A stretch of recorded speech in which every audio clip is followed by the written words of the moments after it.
41A की अवहेलना करते हैं, नहीं मानते हैं और अपने ही कानून को चलाने की कोशिश करते हैं, उनके लिए भी एक जजमेंट आया Satyendra Kumar until versus CBI. हालांकि बहुत सारे स्टेट में मैंने देखा है कि पुलिस वाले 41A को सीरियसली लेते नहीं है। अब दोस्तों बात ये आती है कि 41A का नोटिस आपको सर्व किया गया, 41A का नोटिस पुलिस वाले ने आपको दिया, अब आप क्या करेंगे उसमें? दोस्तों सबसे पहले आप ये बात मानिए दोस्तों, अपराध चाहे कोई भी हो, अपराध चाहे कॉग्निजेबल ऑफेंस हो या फिर नॉन कॉग्निजेबल ऑफेंस हो, दोनों ही अपराध में देखा जाए तो जो सामने वाला जिस पर वो कंप्लेंट रजिस्टर की गई या फिर जिसके अगेंस्ट FIR कटती है, उस व्यक्ति को अरेस्ट होने का खतरा बना ही रहता है और वो सोचता है कि अरेस्ट होने से मैं कैसे बचूं।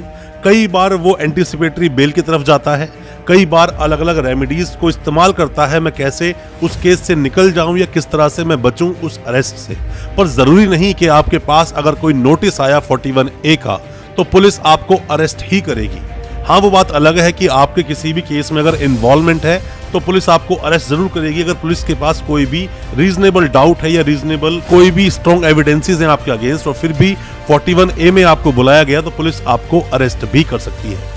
41A का नोटिस क्या बोलता है? क्या आपको पुलिस डायरेक्ट रूप से अरेस्ट कर लेगी अगर आप पुलिस स्टेशन जाते हैं और आपको मिलता है 41A का नोटिस, या फिर अगर आप जाते हैं 41A के नोटिस पर किसी भी पुलिस स्टेशन में या कहीं पर भी जिस एजेंसी ने आपको बुलाया है, तो क्या वो आपको अरेस्ट कर ही नहीं सकते? क्या बोलता है अपने देश का कानून, क्या बोलते हैं जजमेंट, आज उन्हीं सब पर हम बात करेंगे। कोशिश करूंगा कि इसी एक वीडियो से आपके सभी तरह के डाउट्स क्लियर हो जाए 41A नोटिस को लेकर। ज्यादा कुछ जानने के लिए CRPC 41A के बारे में दोस्तों बने रहिए हमारे इस वीडियो के साथ। नमस्कार दोस्तों, स्वागत करता हूं फिर एक बार आप सभी का अपने इस YouTube चैनल पर जिसका नाम है फाइट फॉर ट्रू। मेरा नाम है वीरेंद्र वर्मा। जैसा आप सभी जानते हैं, हम इसी तरह की लीगल अवेयरनेस की वीडियोस आपके लेकर आते हैं और आपको बनाते हैं कानूनी जानकार। सबसे पहले दोस्तों आपको पता होना चाहिए क्या बोलता है CRPC का section 41A, notice of appearance before police officer. मतलब किसी भी पुलिस ऑफिसर ने आपको एक नोटिस भेजा और बोला कि इस फला डेट को इतने बजे आप पुलिस स्टेशन में आए और अपनी अपीयरेंस को आप नोट करवाएं, आपका नाम आया है किसी भी केस में और किस तरह से डाउट करते हैं आपके ऊपर वो, या फिर क्या उनके पास रीजनेबल ग्राउंड्स हैं आपको बुलाने के लिए, उसलिए आपको बुलाया गया पुलिस स्टेशन में। अब सवाल ये आता है कि सर हम पुलिस स्टेशन जाएं या नहीं, कहीं ऐसा तो नहीं कि सीधा पुलिस हमें अरेस्ट कर लेगी। उसके लिए दोस्तों आपको जानना चाहिए अरनेश कुमार का जो जजमेंट आया, Arnesh Kumar versus state of Bihar का, जिसमें बोला गया कि अप टू 7 इयर्स या फिर लेस देन 7 इयर्स के जितने भी मामले होते हैं उसमें पुलिस आपको एक 41A का नोटिस देगी। चीटिंग का मामला भी इन्हीं मामलों में आता है जिसमें पुलिस आपको एक नोटिस देगी, सीधा आपको अरेस्ट करेगी नहीं। और यहीं पर जब पुलिस वाले सुप्रीम कोर्ट के आदेश जो होते हैं या गाइडलाइंस होती हैं, जजमेंट्स आते हैं, जो पुलिस वाले उन्हें मानते नहीं हैं, उनके अगेंस्ट भी कुछ और गाइडलाइंस दी गई और जजमेंट्स आए। मैं एक जजमेंट का नाम आपको बताना चाहूंगा उनमें से। और जो पुलिस वाले इस 41A की अवहेलना करते हैं, नहीं मानते हैं और अपने ही कानून को चलाने की कोशिश करते हैं, उनके लिए भी एक जजमेंट आया Satyendra Kumar until versus CBI। आप इसको पढ़ेंगे तो यहाँ पर फटकार भी लगाई गई और बातें भी बताई गई, जो पुलिस वाले इन चीजों को नहीं फॉलो करते हैं उनके अगेंस्ट एक्शन होना चाहिए, ये भी कहा गया इस जजमेंट में। अब दोस्तों बात ये आती है कि 41A का नोटिस आपके पास आए तो आप क्या करें। दोस्तों अगर आपकी इन्वॉल्वमेंट नहीं है, ना के बराबर आपकी इन्वॉल्वमेंट है, तो मेरा मानना है आपको पुलिस स्टेशन जाना चाहिए और पुलिस के पास जाकर अपनी सारी बातों को बताना चाहिए। डिटेल में आप बताइए आपने कुछ नहीं किया है तो मेरा मानना है कि पुलिस आपको ऐसे अरेस्ट करेगी नहीं।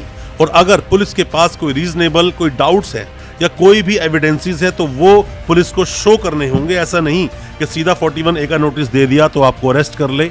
पर ऐसे बहुत सारे मुकदमों में, ऐसे बहुत सारे मामलों में देखा गया है कि 41A का जब नोटिस आया और जब वो व्यक्ति गया पुलिस स्टेशन में तो पुलिस ने उसको बिठा लिया, पुलिस ने उसको अरेस्ट कर लिया, ऐसा भी देखा गया है। एंटीसिपेटरी बेल के लिए सीधा चले जाना, अगर आपके पास 41A का नोटिस आया है तो मेरा मानना है सीधा ही आपको 41A का नोटिस मिलते ही एंटीसिपेटरी बेल नहीं लगानी चाहिए।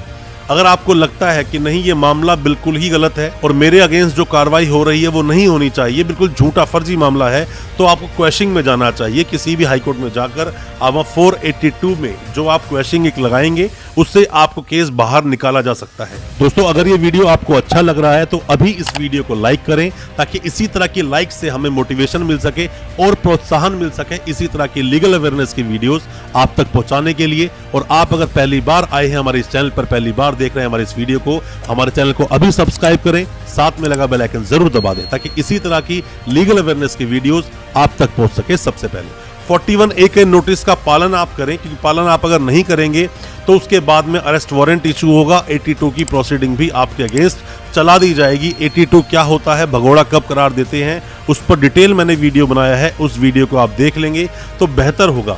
और आपके साथ 41A जैसी कोई घटना अगर हुई है, आपके पास कोई नोटिस आया है, उसके बारे में आपका क्या था एक्सपीरियंस या क्या बताना चाहते हैं, कमेंट बॉक्स में जरूर बताना, हमें उसका भी इंतजार रहेगा। हो सकता है उन चीजों से और लोगों को कुछ सीखने को मिले।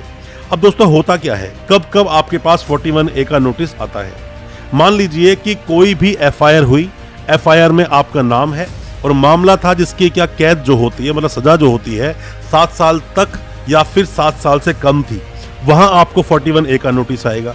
या फिर जिस FIR में आपका नाम तो नहीं पर आपका नाम पुलिस के सामने आपका नाम आया और संदिग्ध हो आप उस केस में, तो भी पुलिस आपको 41A का नोटिस देगी। या फिर कोई भी अपराध जो हुआ, उस अपराध को रोकने के लिए आपका कोई नाम आ गया किसी भी अपराध में, अब उस अपराध को रोकना है पुलिस को, तो वहां पर भी 41A का नोटिस आपको सर्व कर दिया जाएगा और आपको पुलिस स्टेशन जाना होगा। हालांकि बहुत सारे स्टेट में मैंने देखा है कि पुलिस वाले 41A को सीरियसली लेते नहीं है, बस उनका काम यह है कि अगर FIR कटी है सीधा तरीके से अरेस्ट कर लो। ऐसी अगर कोई अरेस्ट होती है तो ऐसी अरेस्ट का आपको चैलेंज करना चाहिए, आपको हाई कोर्ट तक जाना चाहिए और ऐसे पुलिस वालों के अगेंस्ट कंप्लेंट भी आपको हालांकि करनी चाहिए, क्योंकि पुलिस भी बाउंड है उसी तरह से कानून को फॉलो करने के लिए, उसी तरह से कानूनी प्रोसीडिंग्स को फॉलो करने के लिए जैसे बाकी लोग हैं।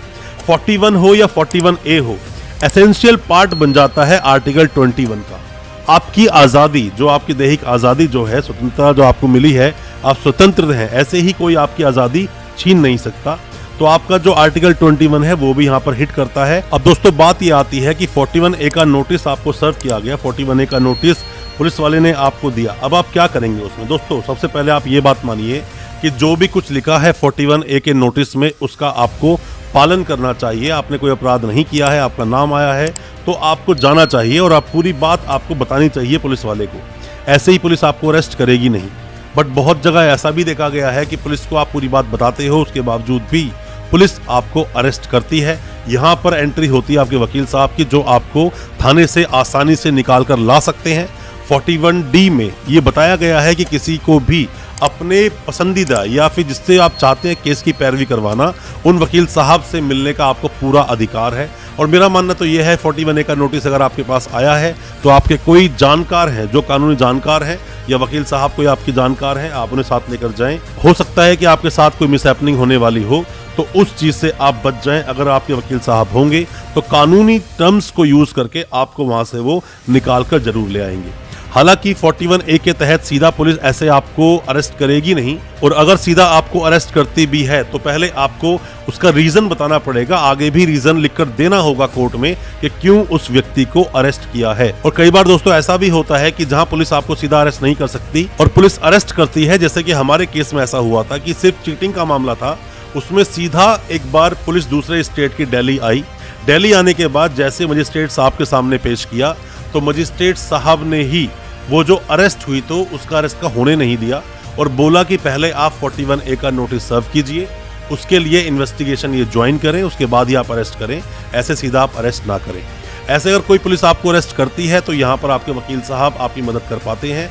बस वकील साहब को आपके पूरे मैटर के बारे में पता होना चाहिए, क्योंकि 41A की अवहेलना करना पुलिस को भारी पड़ सकता है और इन बातों को आप खड़े होकर कोर्ट में बोल पाओगे नहीं, यहाँ आपके वकील साहब ही आपकी मदद कर पाएंगे। अब दोस्तों यहाँ बहुत बार आप लोग भी गलतियां करते हो, जैसे कि नीम हकीम खतराए जान जिसे बोलते हैं, मतलब कि कुछ ऐसे लोग जो कानून के बारे में सही ढंग से या पूरी बात को जानते नहीं है, उनकी एडवाइस में आकर आप फरार हो जाते हो और यहीं से आपके साथ प्रॉब्लम्स और ज्यादा बढ़ जाती हैं प्रॉब्लम्स का सामना और ज्यादा आपको करना पड़ता है। और जब पुलिस आपको अरेस्ट करती है 41A का नोटिस देने के बाद भी, तो यहाँ वैलिड रीजंस बताती है। रीजंस क्या हो सकते हैं? जैसे बोलते हैं कि सर अगर इसको छोड़ दिया तो यहाँ पर वो एविडेंसेस के साथ छेड़छाड़ कर सकता है या एविडेंसेस को गायब कर सकता है, ये भी रीजन हो सकता है। फरार होने का खतरा है उस व्यक्ति का जिसको 41A का नोटिस दिया था, वो भी आया तो है पर हमें उस पर शक है वो फरार हो जाएगा, ये कहकर भी पुलिस काफी बार अरेस्ट कर लेती है। अगर हमने इसको यहाँ से छोड़ दिया तो गवाहों को जाकर डराएगा, धमकाएगा, इंड्यूसमेंट करेगा या फिर किसी भी तरह से अपनी साइड ले लेगा और केस पर पूरा प्रभाव पड़ेगा, ये भी एक बात होती है पुलिस की कई बार। और ऐसी कई सारी संभावनाओं को सामने पुलिस ले आती है जिनको दिखाकर पुलिस वहां पर उस व्यक्ति को अरेस्ट कर लेती है जिसको 41A का नोटिस दिया था। हालांकि सीधा आपको एंटीसिपेटरी बेल की तरफ नहीं भागना चाहिए। अगर आपके अगेंस्ट कुछ भी नहीं है, क्वेश्चनिंग पर जाओ, आपको रिलीफ मिल जाएगा। या फिर एंटीसिपेटरी पे आपको जाना है और आपको लगता है कि एंटीसिपेटरी से आपको रिलीफ मिल जाएगा, एंटीसिपेटरी का भी आप इस्तेमाल कर सकते हैं, प्रावधान है आपके पास। और मेरा मानना है इन सब चीज़ों को करने से पहले किसी भी अच्छे कानूनी जानकार से सलाह आप ज़रूर लें। सलाह ले लेंगे तो मेरा मानना है कि जो अरेस्ट या फिर आगे जाके प्रॉब्लम्स आपके साथ बढ़ सकती हैं, उन सभी समस्याओं से आप बच सकते हो। आपके साथ जो प्रॉब्लम्स हो सकती हैं उनका निवारण या फिर उनका हल आपको आसानी से मिल सकता है। दोस्तों, आप क्या जानना चाहते हैं? क्या आपको कभी 41A का नोटिस मिला है या आप जानना चाहते हैं किसी पुलिस वाले ने आपके साथ गलत किया, कंप्लेंट उनकी आप कैसे करेंगे? कमेंट बॉक्स में अपने सवाल जरूर पूछना। कोई सलाह चाहते हैं आप हमें व्हाट्सएप पर मैसेज करें या अपने कमेंट बॉक्स में जाकर सवाल को पूछें, हम आपको रिप्लाई जरूर करेंगे और कोशिश करेंगे आपको भी जानकार बनाने की। जो भी कोई प्रॉब्लम्स आपके साथ हुई है उसके सॉल्यूशन आपको प्रॉपर तरीके से देने की। दोस्तों, अच्छा लगा आज का वीडियो? हमारी वीडियो को ज्यादा से ज्यादा अपने दोस्तों, परिजन, परिवार में शेयर करें ताकि वो भी अपने आप को कानूनी जानकार बना सके। और हमारे चैनल को अभी सब्सक्राइब करें, साथ में लगा बेल आइकन जरूर दबा दें ताकि इसी तरह की लीगल अवेयरनेस की वीडियोस हम आपके लेकर आ सके सबसे पहले। बहुत बहुत शुक्रिया दोस्तों, धन्यवाद हमारी इस वीडियो के साथ बने रहने के लिए।